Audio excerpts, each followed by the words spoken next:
Olá, seja muito bem-vindo, seja muito bem-vinda. Esse é o sexto e último vídeo do Código de Ética Farmacêutica. Meu nome é Silvia Bertelli, eu sou farmacêutica bioquímica. E vamos ao título 2 das relações profissionais. Artigo 21. O profissional perante seus pares e demais profissionais deve comprometer-se a: inciso 1.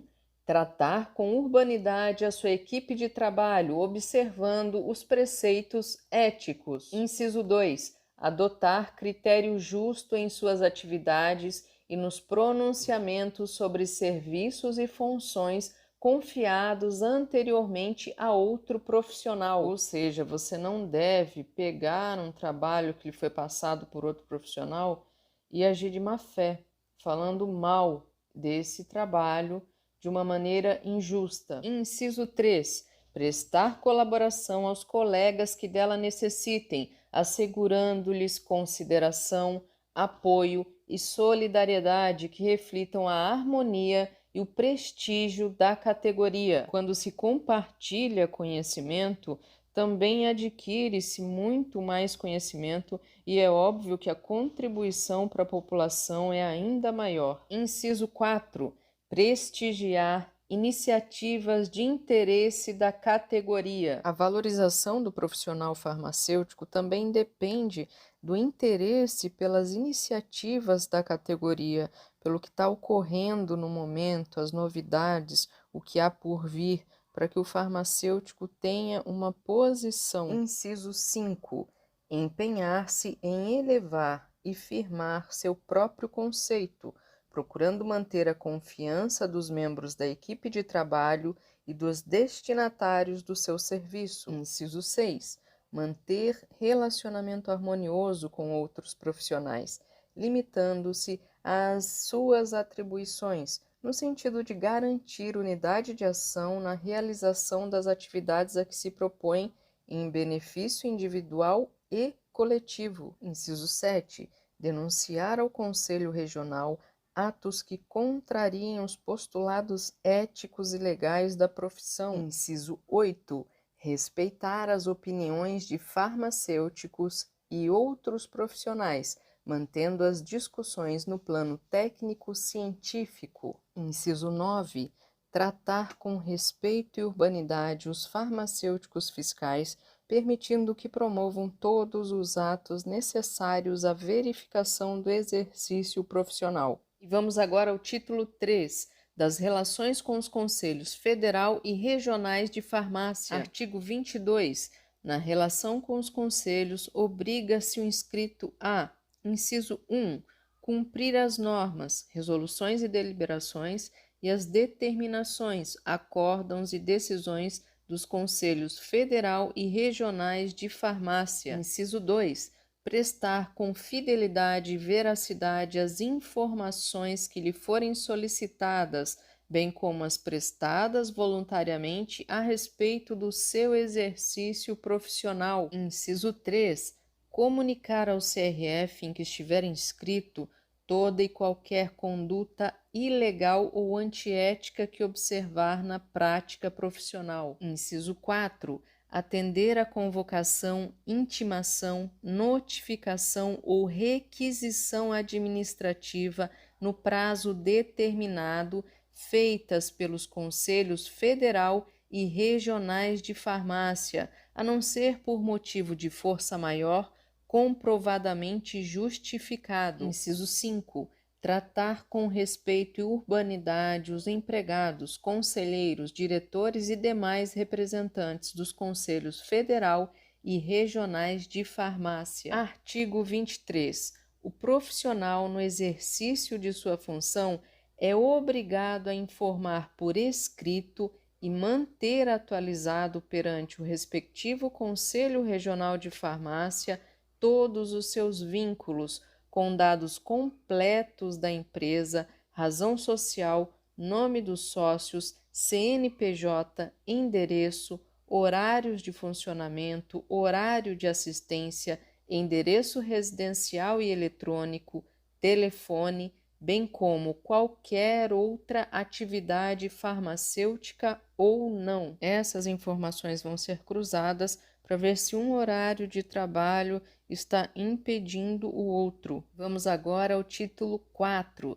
das infrações e sanções disciplinares. Artigo 24. As sanções disciplinares definidas nos termos da seção 3 desta resolução e conforme previstas na Lei Federal 3.820, de 60, consistem em: inciso 1, a advertência com ou sem o uso da palavra censura, sem publicidade, mas com registro no prontuário.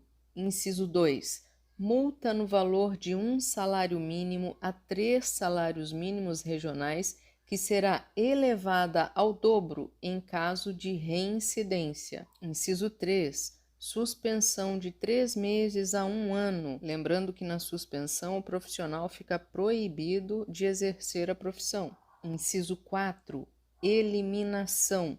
Parágrafo 1º.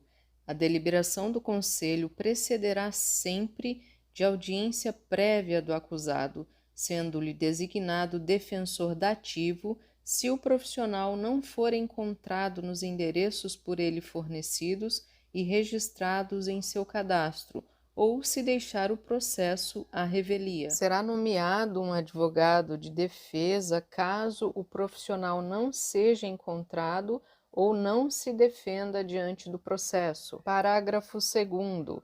Da imposição de qualquer penalidade caberá recurso no prazo de 30 dias úteis contados da ciência para o CFF. Parágrafo 3º. Considera-se violação a um dispositivo descrito na seção 1 desta resolução cada caso ou falta, sendo permitida a aplicação cumulativa de sanções. Toda transgressão do Código de Ética será julgada, independente de quantas forem. Vamos agora ao título 5 das disposições gerais. Artigo 25. As normas deste Código aplicam-se a todos os inscritos no CRF. A gente já comentou que não só os farmacêuticos se inscrevem no CRF. Se você tem dúvida quanto a isso, volta no segundo vídeo sobre o Código de Ética Farmacêutica. Artigo 26. A verificação do cumprimento das normas estabelecidas nesse Código é a atribuição precípua do CFF, dos Conselhos Regionais de Farmácia e suas comissões de ética, sem prejuízo das autoridades da área da saúde, policial e judicial, dos farmacêuticos e da sociedade. Os conselhos e as comissões de ética são os principais responsáveis por verificar o cumprimento das normas estabelecidas neste Código. E isso pode ser fiscalizado pelas autoridades da área da saúde, policial e judicial, e também pelos farmacêuticos e pela sociedade. Artigo 27.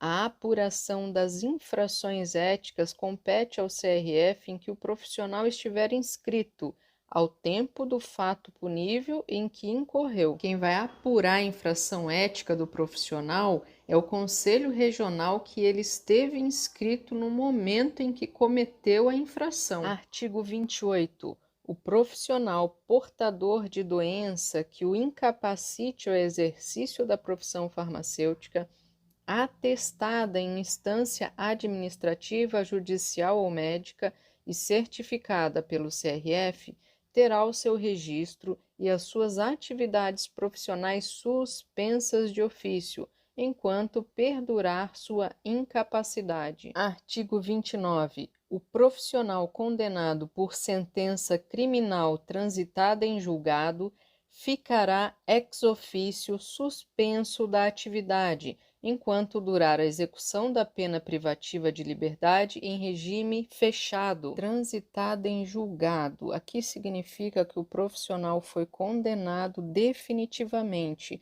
Transitado em julgado já não cabe mais recurso. Ex officio é uma palavra que vem do latim e significa por dever do cargo ou por obrigação.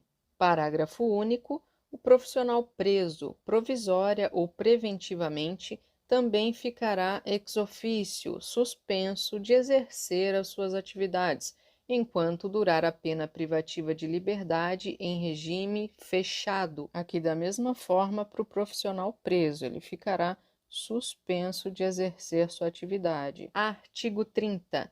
Prescreve em 24 meses a constatação fiscal de ausência do farmacêutico nos estabelecimentos por meio de auto de infração ou termo de visita, para efeito de instauração de processo ético.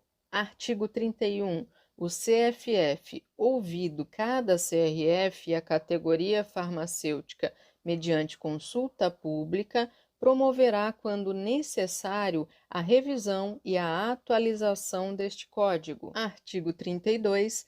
As omissões deste código serão decididas pelo CFF. Com isso, finalizamos a série Código de Ética Farmacêutica. Obrigada por sua participação e visualização. Inscreva-se no canal para receber mais conteúdo interessante como este. Um abraço e até a próxima!